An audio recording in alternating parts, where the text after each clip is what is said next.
तो आइए दोस्तों, अब मैं आपको इस लूसी पोएम्स की जो थर्ड कविता है उसको मैं समझाता हूँ। I travelled among unknown man. यहाँ पर आपको बता दूं कि वर्ड्सवर्थ एक स्पीकर के रूप में, एक वक्ता के रूप में अपनी यात्राओं का वर्णन करता है शॉर्ट में, और वो कहता है कि मैंने अननोन लोगों के बीच में यात्रा की है, और जब मैं उनके बीच में रहा तब मेरे को अपना देश, अपनी कंट्री बहुत ज़्यादा याद आई। और लास्ट में वो इस पोएम को कंक्लूड कर देता है दोस्तों, जोड़ देता है लूसी के साथ। तो आइए मैं आपको लाइन टू लाइन इसका मीनिंग समझाता हूँ।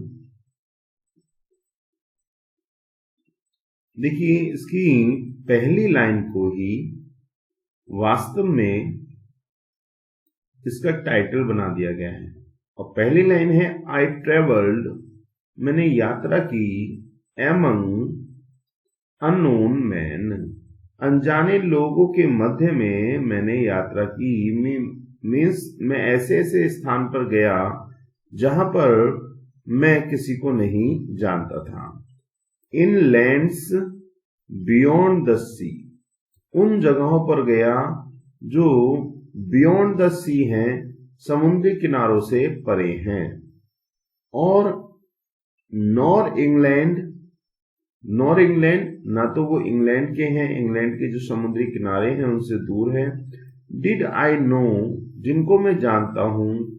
Till then what love I bore to thee, जब मैं उन स्थानों पर गया जो यहां से, इंग्लैंड से दूर हैं, वास्तव में तब मुझे अपने देश के प्रति प्रेम का एहसास हुआ, क्योंकि बाहर जाकर के मैंने उन तत्वों को देखा, उन चीजों को देखा जिससे मुझे अपने देश यानी इंग्लैंड की याद आई।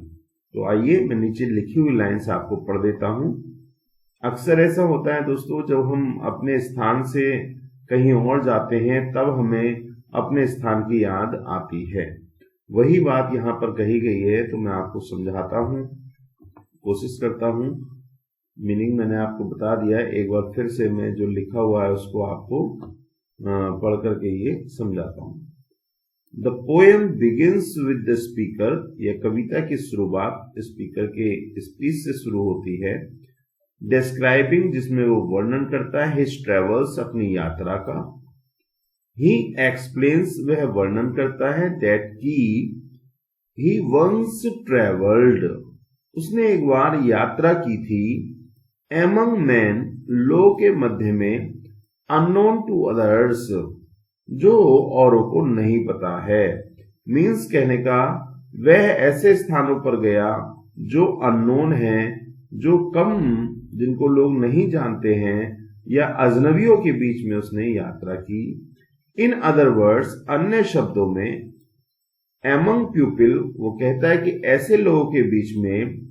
इन फॉरेन लैंड्स, यानी वह विदेश गया, वह कई सारी कंट्रीज में घूमा और वहां उसने अपने वास्तविक लैंड यानी इंग्लैंड को महसूस किया, उसकी आवश्यकता को महसूस किया।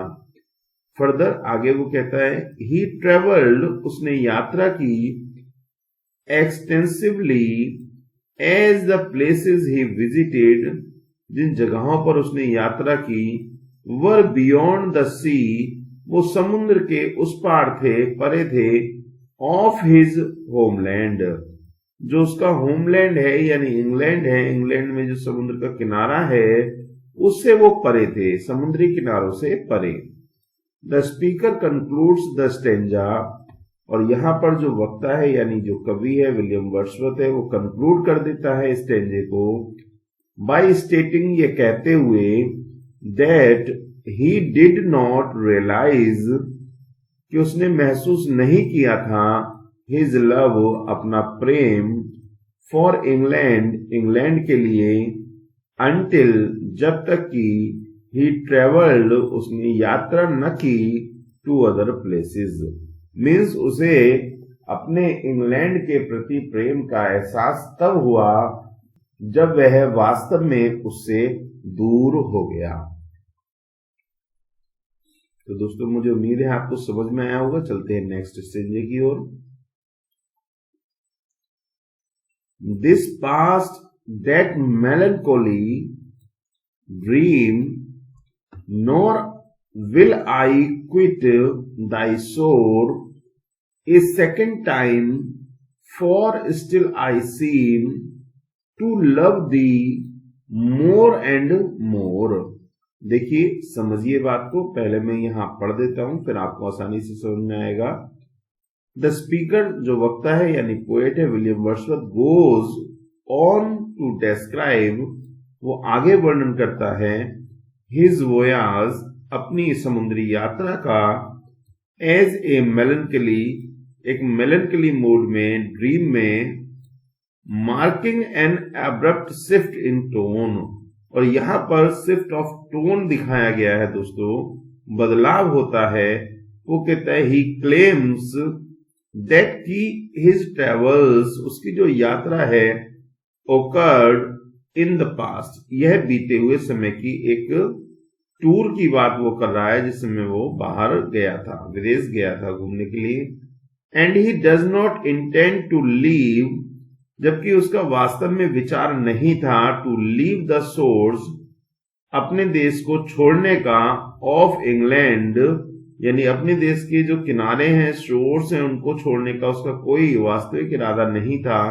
ए second time he does not wish, उसने इच्छा नहीं की थी टू लिव, छोड़ने की, अगेन, दोबारा से, एज ही स्टिल फील्स, क्योंकि अब वो वास्तव में फील करता है, महसूस करता है, ही लव्स इंग्लैंड, कि वह इंग्लैंड को प्रेम करता है, मोर एंड मोर, ज्यादा और ज्यादा, एज टाइम गोज, जैसे जैसे समय गुजरता जाता है। मीन्स इज टू से कि वर्ड्सवर्थ अपने देश को प्रेम करता है और जैसे जैसे उसको ये एहसास होता जाता है ये प्रेम और ज्यादा बढ़ता जाता है।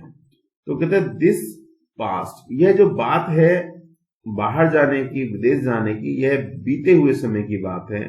दैट मेलनकली ड्रीम, और ये एक ड्रीम की भांति है जो मेलनकली है, शोक संतृप्त है, एकांत फीलिंग देता है।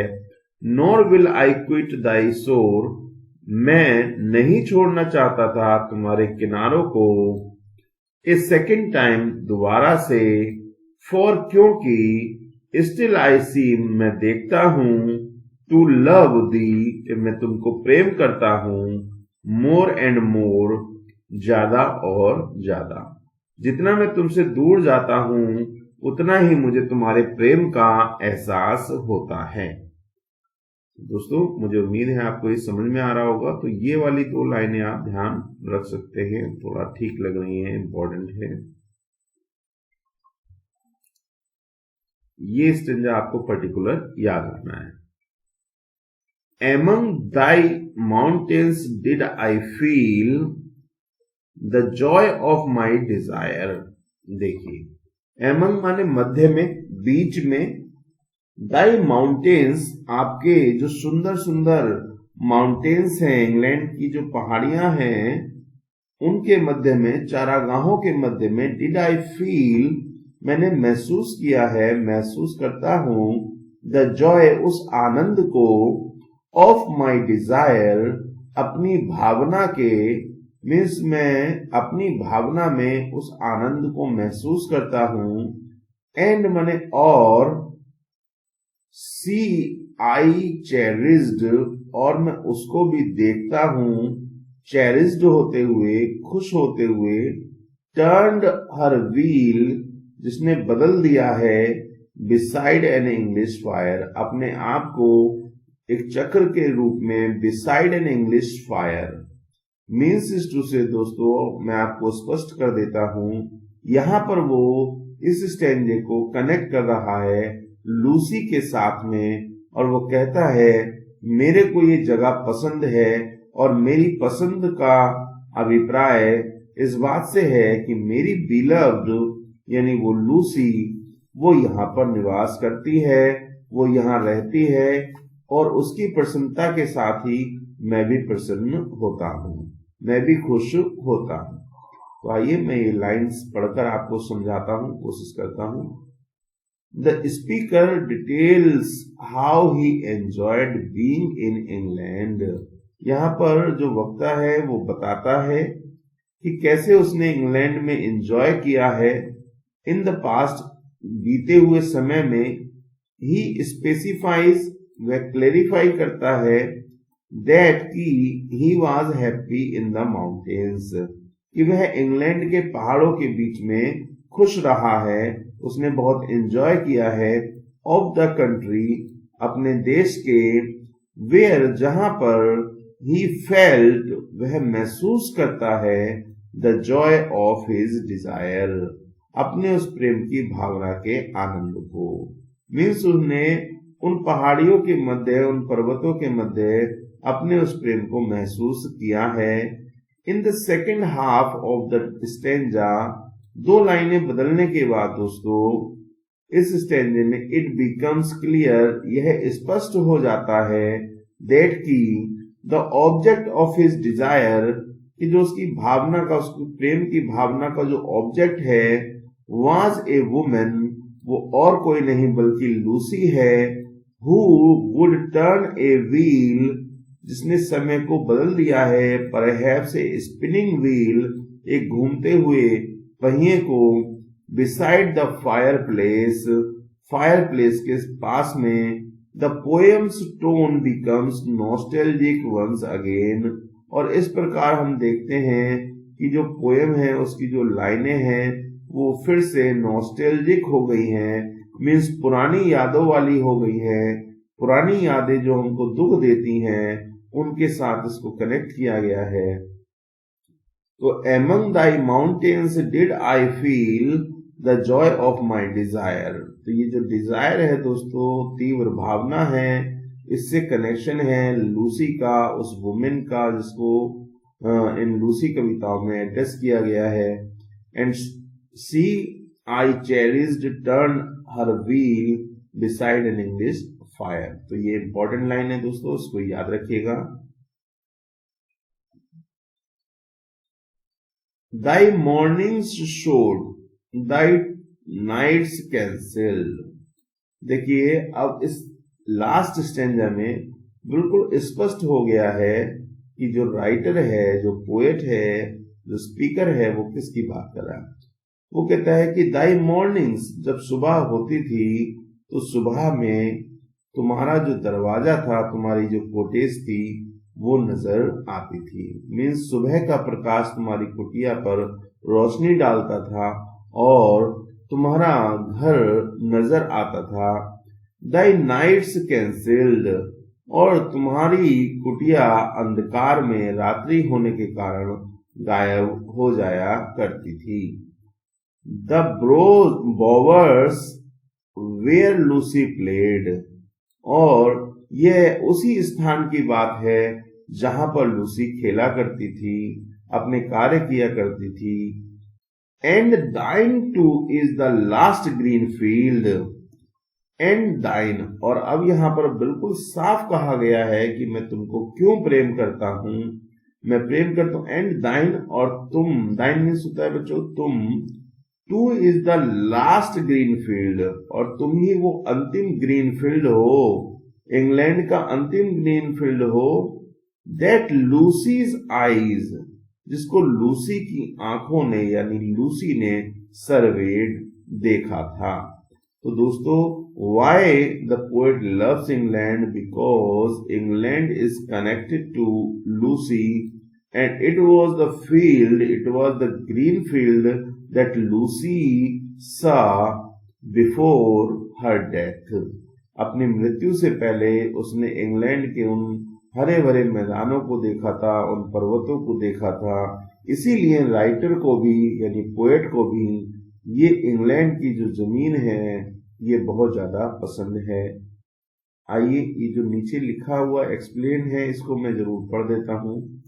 The speaker continues to address, यहां पर स्पीकर एड्रेस करता हुआ आगे बताता है इंग्लैंड को directly, describing the passage of time, समय के गुजरने के साथ, ही एक्सप्लेन, वह वर्णन करता है, हाउ द मॉर्निंग लाइट, कि किस प्रकार से सुबह का जो प्रकाश है, रिवील्ड लूसीज कोटेज, वो लूसी की कुटिया को उजागर कर देता था, while the nights cancelled it, और जबकि रात्रि उसकी कुटिया को सभी की निगाह से ओझल कर देती थी। ही एम्फेसाइजेस, वह जोर देता है, दैट लूसी प्लेड देयर, कि लूसी वहां पर खेला करती थी, evoking a sense of joy in her life, और वह आनंद मनाया करती थी। ही कंक्लूड्स द स्टेंजा, यहां पर राइटर कंक्लूड कर देता है इस स्टेंजे को, एंड द पोएम, इस कविता को, बाय सेइंग, कहते हुए, दैट की इंग्लैंड्स ग्रीन फील्ड्स, जो इंग्लैंड के ग्रीन हरे भरे मैदान हैं, और ऑल्सो द लास्ट प्लेस, वह अंतिम स्थान है, दैट लूसी सा, जिसको लूसी ने देखा था। तो यही बात मैं आपको समझाना चाह रहा था दोस्तों। तो ये इम्पोर्टेंट है, आप इस वाले स्टेंजा को आप जरूर याद रखें, इसको कनेक्ट करें, बिल्कुल समझें। देखिए लूसी की आंखों द्वारा देखे जाने की बात हो रही है, तो आप समझ जाइएगा किस कविता की बात है। ये दो स्टेंजे लास्ट वाले इंपॉर्टेंट है दोस्तों। I travelled among unknown man. Thank you so much. मिलते हैं अगले वीडियो में। इंपॉर्टेंट नोट्स आप जरूर बनाते रहे, और मुझे उम्मीद है आपको वीडियो समझ में आ रहा होगा। यदि समझ में आ रहा है तो दोस्तों थोड़ा सा कमेंट करके मुझे जरूर बताइएगा। Thank you so much.